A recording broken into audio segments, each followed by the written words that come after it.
일단 한숨부터 쉬고 사연을 이야기할까 합니다. 아마 제 사연을 듣다 보면 한숨부터 쉬는 분들이 많으실 겁니다. 그만큼 제가 걸어온 길이 정말로 답답했는데요. 예순이 넘는 나이까지 고생 안 해본 사람은 없겠죠. 누구나 한 가지씩 사연 하나쯤은 가슴에 품고 살아가실 텐데요. 하지만 저는 너무 사연이 많아서 어떻게 설명을 드려야 할지 정말 한숨부터 나옵니다. 저는 결혼을 3번이나 했어요. 무슨 연예인급으로 이쁘고 돈이 많아서 결혼을 3번이나 한 게 아니고요. 2번은 강제로였고 마지막 한 번은 제 뜻대로 결혼을 했습니다. 첫 번째 결혼은 정말 철부지 어린 시절에 했던 결혼이었어요. 엄밀히 말하면 결혼이라기보단 강제로 맺어진 계약 같은 거였죠. 그땐 고등학교 졸업하고 바로 취업을 했을 때라 세상 물정 아무것도 몰랐어요. 게다가 식구가 많은 집이라서 하나라도 돈을 벌어오거나 아니면 집에서 입을 덜어줘야 할 실정이라 저는 시집을 빨리 가려고 노력을 했습니다. 솔직히 그때 식구들과 좁은 집에서 복작복작거리는 게 너무나 싫었어요. 얼른 집을 탈출하는 게 유일한 목표였죠. 그래서 서울에 있는 아무 회사나 일단 취직을 했고 그 회사에서 저한테 관심 보여준 6살 많은 대리와 덜컥 결혼을 했습니다. 정말 철이 없었죠. 사랑도 아무런 계획이 없이 한 결혼이 행복해봤자 얼마나 행복하겠어요. 솔직히 그 남자 생일이 언제인지도 제대로 모르고 결혼을 했으니까요. 그냥 나한테 잘해주는 총각 그리고 돈 많은 집 아들이란 거 외엔 특별히 아는 것도 없었어요. 평소엔 정말 다정다감하고 착한 남자인데 술만 먹으면 손찌검이 있었어요.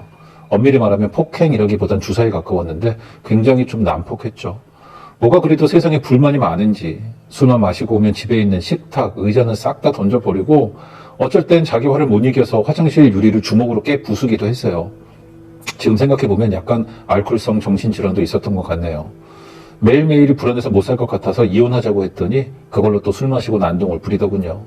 나중에 이 사실을 안 시댁에서 남편에게 중재를 서주면서 대신 치료비나 위자료는 못 주겠다는 겁니다. 지금 성질 같으면 어디서 헛소리를 하세요. 내 정신적 피해보상 하세요.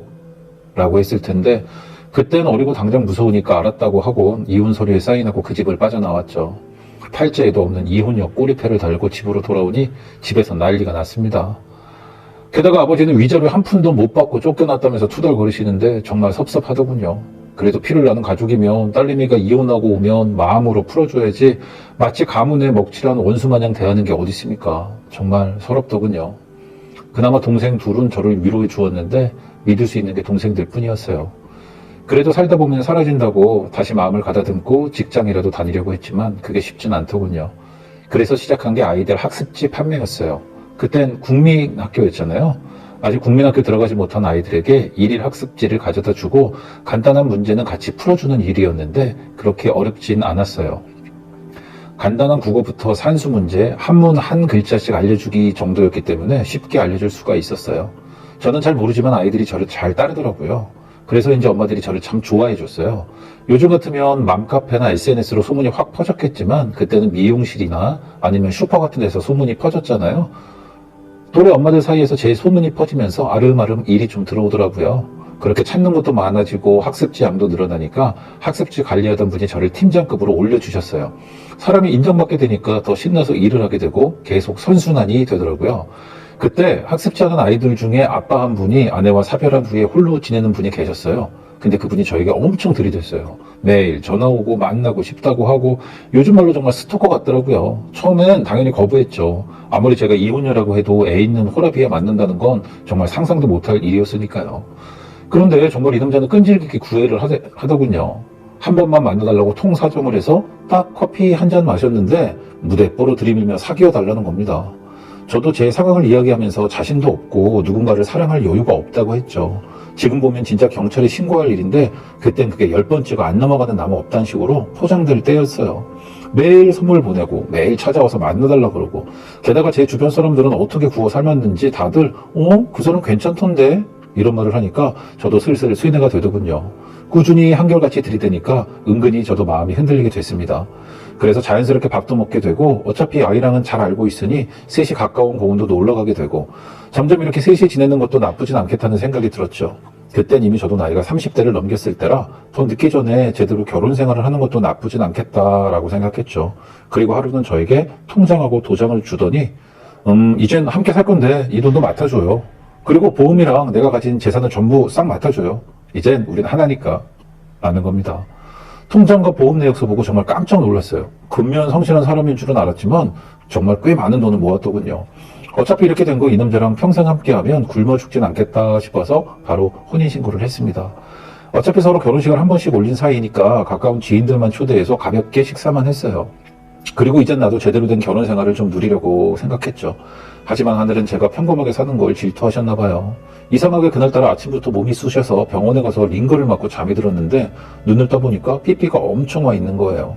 시댁에, 처가에, 심지어 모르는 번호까지 수십 통이 찍혀 있길래 뭔 일인가 해서 전화를 거니까 세상에나 남편과 아이가 교통사고로 사망을 했다는 거예요.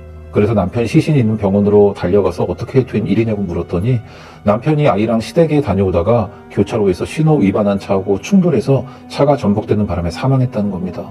정말 피눈물이 나더군요.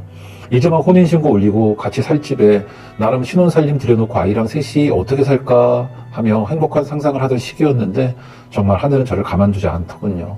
그때 시어머니가 제 머리카락을 잡아당기면서 네가 남편 잡아먹을 년이었어! 이러면서 제 머리를 잡고 바닥에 질질 끄시는데 아파서 눈물이 나는 것보단 시어머니의 찢어지는 고통을 알기에 눈물이 계속 났어요. 그 다음엔 여러분이 예상하는 대로 흘러갔고요. 시댁에선 장례식 내내 울고불고 난리 났었고 저는 제대로 주인이 된 것 마냥 장례식장 구석에 앉아서 계속 울고만 있었어요. 남편을 그렇게 하늘로 보내고 나선 시댁에선 남편 재산 내놓으라고 하더군요. 네가 우리 아이 재산을 왜 가지니? 시어머니가 당당하게 말씀하셨어요. 물론 제가 남편 재산에 일조한 건 없었죠. 하지만 그렇다고 순순히 바보처럼 그걸 돌려줄 의무도 없잖아요. 그래서 정중하게 말씀드렸죠. 어머니, 저도 양심이 있지 이걸로 제 팔자 고쳐보겠다는 것도 아니고요. 또 제가 남편 재산에 보탠 것도 없는 것도 맞습니다. 그래도 제가 세상에 다시 혼자 남겨졌는데 저도 먹고는 살아야죠. 어차피 어머니도 남편 재산에 큰 도움 주신 거 없잖아요. 그러니까 남편 재산은 제가 투명하게 정리해서 그중에 반을 보내드릴게요. 이 말에 시어머니는 난리가 나고 아주 집에 불이라도 지를 기세셨어요. 저희 친정에선 절대로 기죽지 말고 그 돈을 꽉 쥐고 살라고 했지만 정말 그때부터 시어머니의 시자만 봐도 정내미가 떨어질 만큼 추악한 꼴을 너무 많이 봐서 그냥 없는 셈 치고 남편 재산의 3분의 2 이상을 보내줬습니다. 어차피 제가 남편 돈 보고 결혼한 것도 아니고 남편의 재산 3분의 1만 있어도 일단 발등에 떨어진 불은 끌 수 있는 수준이라서 그냥 시댁하고 정을 얼른 끊고 싶었어요. 그렇게 저는 남자하고는 절대로 이루어질 수 없겠구나 생각하고 지금까지 살아왔습니다. 그 사이에 어머니 아버지 다 돌아가시고 동생 둘은 각자 살림 차리고 살다 보니 이제 서로 만날 일도 없네요. 그 사이에 다른 직장도 다니고 어렵게 모은 돈으로 빌라를 한 채 사서 밑에 세 가구 세 내주고 위층에서 혼자 살고 있습니다. 중간에 만남을 잠깐 가졌던 분도 있고 다시 시작해볼까 고민하게 만든 분도 있었지만 계속해서 머뭇하게 됐어요. 아무래도 저는 결혼하면 안 된다는 팔자였으니까요. 어쨌든 제 하루 일과는 음악 듣고 강아지 산책시켜주고 동사무소에서 열어주는 붓글씨 배우고 컴퓨터 강좌 이런 거 배우러 다니는 재미로 하루하루를 살고 있네요. 사실 60이 넘으니 딱히 재미난 게 없더라고요. 친구 만나서 수다 떠는 것도 재밌는 게 아니라 습관이 되더라고요. 미용실에 가만히 앉아서 친구 언제 오나 기다리다가 친구가 오면 어제 했던 이야기 또 하고 저번에 한 이야기 또 하다가 하루 시간을 다 보내고 집에 들어와서 밥 한 공기 해먹고 나면 그렇게 외롭고 허전하더라고요. 친구들은 남편 흉도 보고 자식 자랑도 하는데 저는 흉볼 남편도 없고 자랑할 자식도 없으니 아무 말도 못했습니다. 그나마 유일한 자랑거리가 지금 키우는 강아지인데 아무리 강아지가 좋다고 해도 저는 사람이잖아요. 그냥 허전할 때가 많더라고요. 그래서 누가 뭔가를 새롭게 배우면 기분이 좋아진다고 해서 동사무소나 구청에서 공짜로 알려주는 강좌 같은 게 있더군요. 그래서 시작한 게 붓글씨하고 컴퓨터입니다. 붓글씨는 고등학교 다닐 때 선생님이 너무 붓글씨를 멋지게 써서 저도 배우고 싶다는 생각을 했으니까 도전한 거고요. 컴퓨터는 아예 모르면 도태되는 것 같아서 계속 몸에 익혀두려고 신청을 했죠. 근데 구청이나 동사무소 갈 때마다 마주치게 되는 노신사 한 분이 있었어요. 참 멋지게 생긴 분이더라고요. 옷 입는 스타일도 멋지고 같은 반에서 공부를 하니까 목소리나 행동을 관찰하게 되는데 정말 기품이 있으신 분이셨어요. 그래서 전 막연하게 퇴직한 선생님인가 보네 라고만 생각했죠. 그러다가 우연히 학생들끼리 다가회처럼 음료수와 과자를 먹으면서 인사를 나누는 시간이 생겼어요. 자연히 자기소개를 하게 돼서 그분이 어떻게 소개하나 자세히 들어보니 진짜로 중학교 국어선생님을 하시다가 퇴직하신 분이더라고요.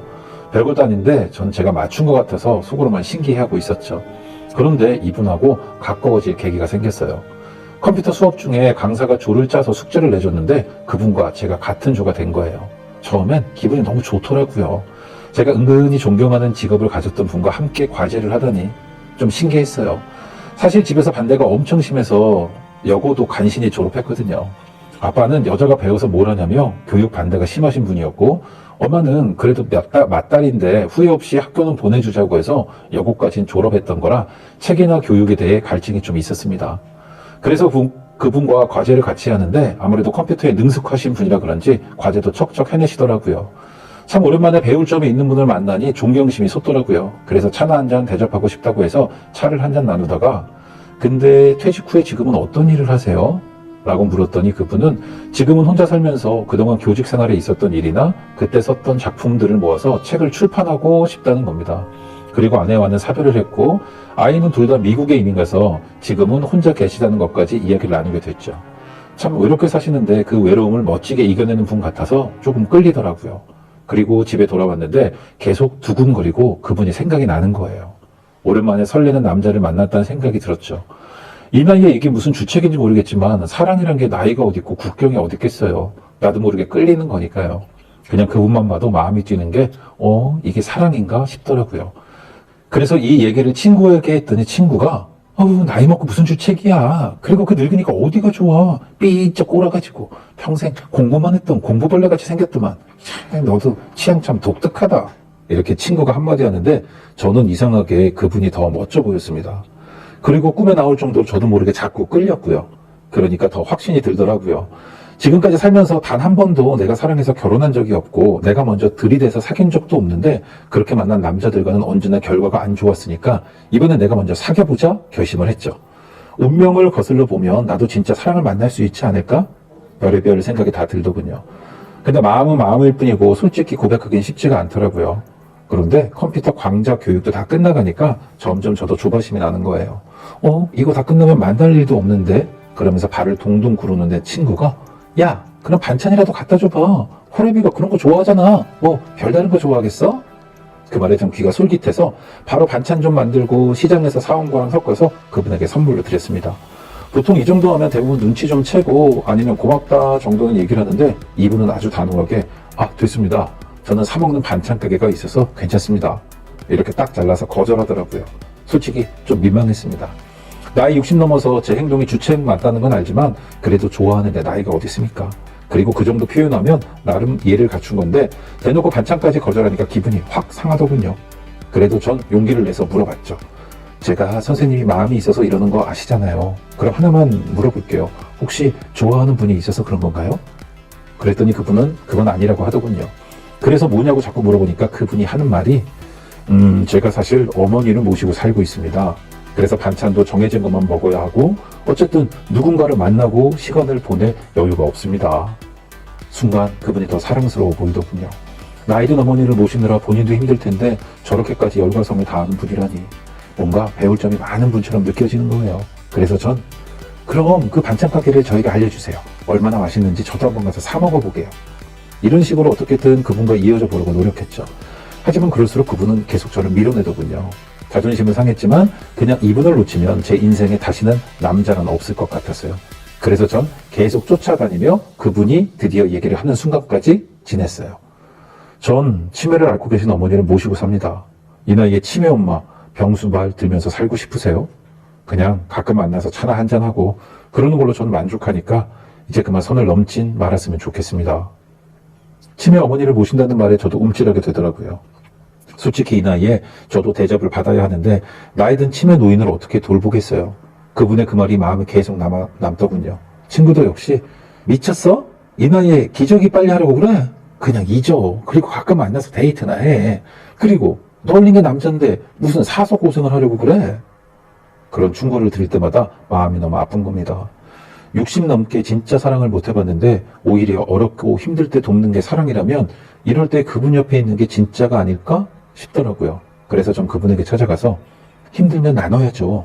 어머니도 함께 모시면 덜 힘들지 않을까요? 전 준비가 됐으니까 우리 이제 멀리서 살지 말고 가까이에서 같이 있으면 어때요? 전 제가 말하면서도 너무 놀랐어요. 나이를 먹으니까 저도 참 뻔뻔해지더군요.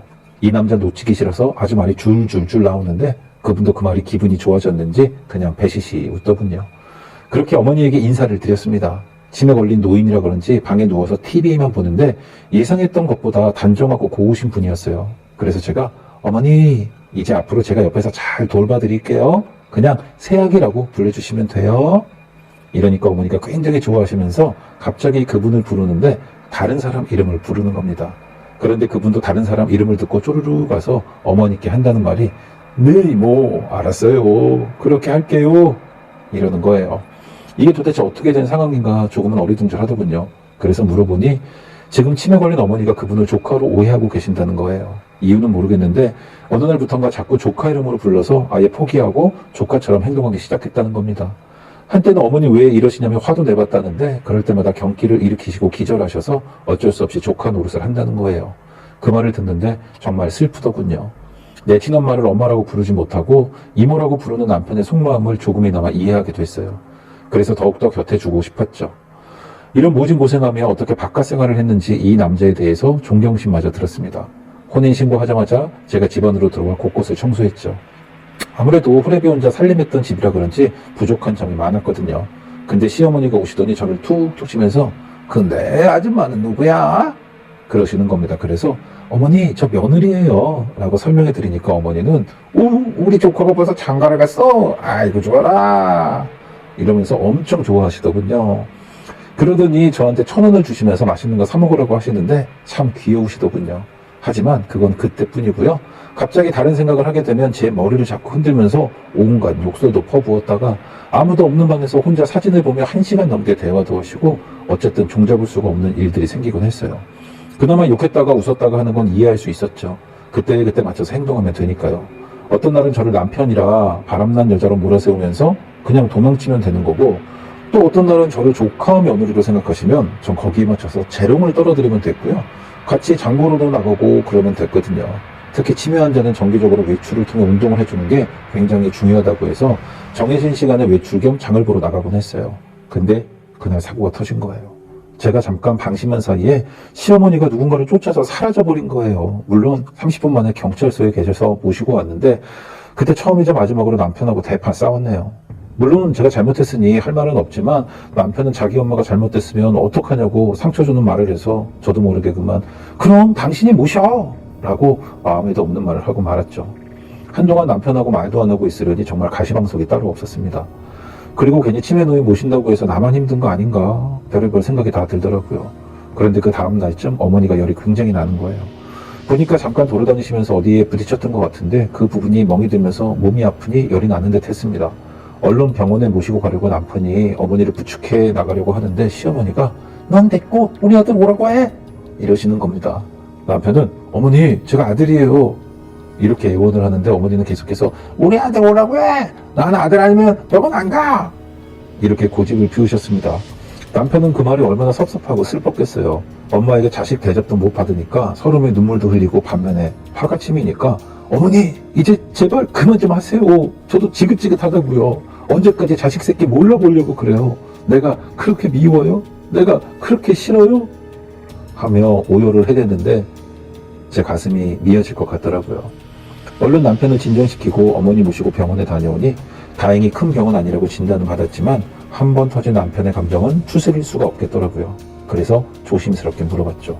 여보, 근데 어머니가 왜 조카를 그렇게 찾는 거예요? 혹시 조카랑 무슨 안 좋은 일이 있었어요?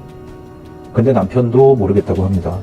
아버지 쪽 형제들은 이미 연락 안 한 지 오래라서 모르겠고 어머니 쪽 조카들은 솔직히 법적으로 지금 꼬인 게 있어서 일부러 연락도 안 하고 조금은 감정이 안 좋은 상태라고 하더군요. 오히려 남편은 그게 궁금하다고 합니다. 서로 연락도 안 하고 연락 안 한 지도 오래된 조카들, 그것도 어떤 조카인지도 모르는데 계속 본인을 조카라고 부르니까 화가 치민다는 거예요. 그 마음이 이해는 되더군요. 며칠간 남편은 어머니를 쳐다보지도 않았고 세상 영문도 모르는 제 어머니는 여전히 남편만 보면 조카야 너가 이거 웬일이니? 천연덕스럽게 물어보시니까 싸움이 날래야 날 수도 없었죠. 하지만 남편은 너무 힘이 들었나 봐요. 저한테 먼저 당신 어머니 모시는 거 힘들지? 이제 어머니를 치매 전문 요양원에 모시는 건 어떨까?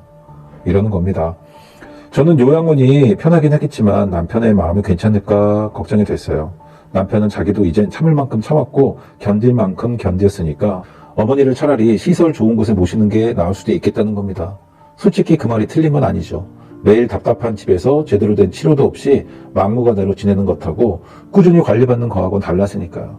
저한테 월세 들어오는 돈이 좀 있고 남편도 퇴직금으로 지방에 사둔 땅이 좀 있는데 그곳을 농사짓게 해주고 나온 돈이 좀 있는 터라 병원비 걱정은 없었습니다.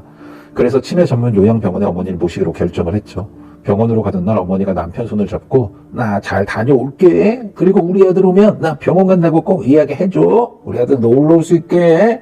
이러면서 가셨어요. 그리고 온 남편은 속 시원하고 개운하다며 저랑 속초에 놀러 가자고 하더군요. 근데 그 마음을 알죠. 그게 가고 싶어서 가는 게 아니잖아요. 슬퍼서 가는 여행이었죠. 어머니를 요양원에 보내고 너무나 슬퍼서 자기를 위로하려고 하는 여행이었습니다. 2박 3일 여행 내내 남편은 아무런 말을 안 하다가 속초 대포항에서 소주를 한 병 마시더니 여기가 어머니 고향이야. 이 한마디 하고는 펑펑 우는 겁니다. 60 넘은 어른이 횟집에서 펑펑 우는데 사람들이 다 쳐다보더군요. 근데 부끄럽거나 울지 말라고 할 수가 없었어요. 사랑하는 사람이 우는데 제가 옆에 있어주는 게 당연하니까요. 그렇게 남편을 다독여주고 여행 마무리하고 돌아오는데 갑자기 남편이 아무리 생각해도 어머니를 다시 모시고 와야겠어. 내가 너무나 생각이 짧았어. 저도 그 말에 찬성했죠. 우리 부부가 모시는 게 정답이 아닐 수도 있지만 적어도 마음은 편했으니까요.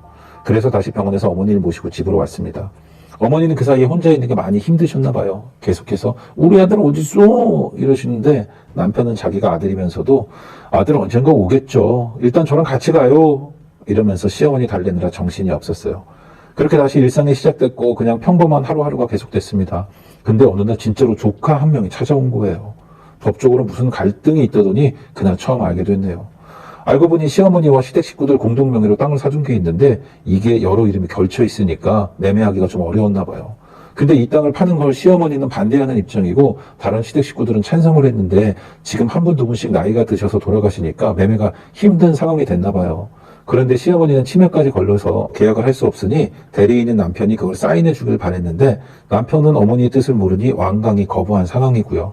조카는 이젠 더 이상 못 찾겠다며 동의서에 사인해달라고 발악을 하고 시어머니는 우리 아들 오면 사인해달라고 해요. 근데 누구세요? 왜 저한테 화를 내세요? 이러고 있고 남편은 못한다고 하고 있고 정말 옆에서 지켜보는 제 마음이 다 안 좋더라고요. 조카라는 분도 사정을 듣자 하니 그 땅을 팔아야 돈이 생겨서 생활을 할 수 있는 처지인 것 같았습니다. 누구 하나 나쁜 의도는 없는데 그냥 서로 어떻게 할 수가 없는 상황 같았어요. 시어머니는 더 이상 대화를 하지 못하겠는지 바지에 실례를 해버렸고 남편은 나중에 오라며 조카분을 내보내더군요. 지켜보다 못해서 제가 이야기를 꺼냈죠. 혹시 시어머니가 그 땅을 왜 못 팔게 하시는 거예요? 그랬더니 남편은 자기는 모르겠답니다. 그냥 어머니가 정신이 온전하실 때 그 땅은 팔지 말라고 해서 안 판다고만 했더군요. 근데 남편 추측으로는 아마 아버지랑 연관이 있다는 겁니다. 솔직히 이유는 아무도 모르지만 어머니가 저렇게까지 애지중지하시니까 어찌할 바를 모르고 있었는데 조카분은 매일같이 찾아오더군요. 그만큼 뭔가 절박한 사정이 있어 보였습니다. 솔직히 그 땅이 없어도 우리 먹고 사는데 지장은 없었거든요. 그리고 누가 봐도 그 땅이 값어치 있는 땅도 아니고요. 설사 그 땅에서 금이 나온다고 해도 지금 이 나이에 벼락부자가 될 곳도 아니었으니까요. 하지만 조카분의 집안 사정은 좀 어려운 것 같고 그걸 팔아서 뭘 해야 하는데 공동명의라서 팔 수는 없으니 얼마나 애가 타겠어요. 남편도 그 사정을 잘 아니까 할 수 없이 어머니에게 조카처럼 이야기하더군요. 이모, 이 땅 팔아도 돼요? 시어머니는 그냥 방실방실 웃으면서 우리 아들 오면 이야기할게요. 이렇게만 자꾸 회피하니까 남편도 너무 답답해서인지 이모, 그냥 이거 빨리 팔고 우리 셋이서 놀러 갑시다. 속초 가야지. 고향 바다 보고 싶다며. 놀러 가야지. 이렇게까지 애원하며 이야기를 꺼내더군요. 시어머니는 속초라는 말에 너무 좋아하시면서 그 땅 팔면 속초 갈 수 있냐며 도장 찍어준다는 겁니다. 그러곤 도장을 찍으려던 찰나. 근데 우리 아들한테 이 땅 줘야 하는데? 이러면서 멈칫하시는 거예요. 남편은 나오는 눈물을 억지로 끄끄 참으며 이모, 아들은 그 땅 없어도 잘 산대요. 그냥 파셔도 돼요. 그 말에 어머니도 도장을 찍었죠. 조카도 너무 감사하다며 그렇게 가벼웠고요. 어쩌면 그게 남편이 마지막으로 연기했던 조카의 모습이었어요. 그 이후로는 다시는 남편이 조카 흉내를 내진 않았어요. 물론 시어머니도 남편을 아들로 알아보지 못했고요. 마지막으로 돌아가실 때 딱 한마디 하셨습니다. 남편 쪽을 보면서 우리 아들 고생했네. 이 말씀만 남겨두신 채 하늘로 떠나셨네요. 남편은 그 말을 듣고 어머니가 몇십 년 만에 아들로 자기를 알아보셨다며 통곡을 했습니다. 어쩌면 마지막 가시는 길 아들을 알아봐 주신 거겠죠. 그 모습을 제가 봤기에 감동적이면서도 슬프고 슬프면서도 너무 아름다운 모습이었어요. 비록 어머니를 하늘로 보냈지만 어머니가 얼마나 남편을 사랑했는지 알 수 있었습니다. 시어머니 돌아가시고 난 후 아무것도 모르는 사람들은 저보고 효부라고 칭찬을 해주더군요.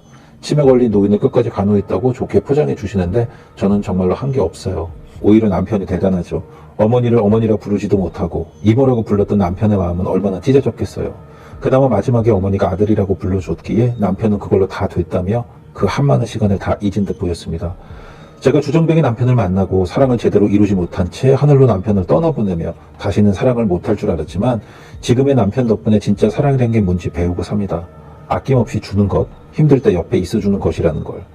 나이 60이 훌쩍 넘어서 깨닫게 됐어요. 시어머니 덕분에 느낀 바도 많고요. 요즘 남편은 다시 책을 쓰고 있고 저는 사진을 찍어서 손 붓글씨로 제작하는 일을 시작했습니다. 배운 거 써먹어야죠. 남편의 책이 나오면 제가 직접 쓴 손 붓글씨체로 홍보 카드를 만들까 생각도 하고 있습니다. 하늘에 있는 전 남편과 아이 그리고 시어머니가 응원해 줄 거라 믿어요. 저의 긴 글을 읽어주셔서 너무나도 감사합니다.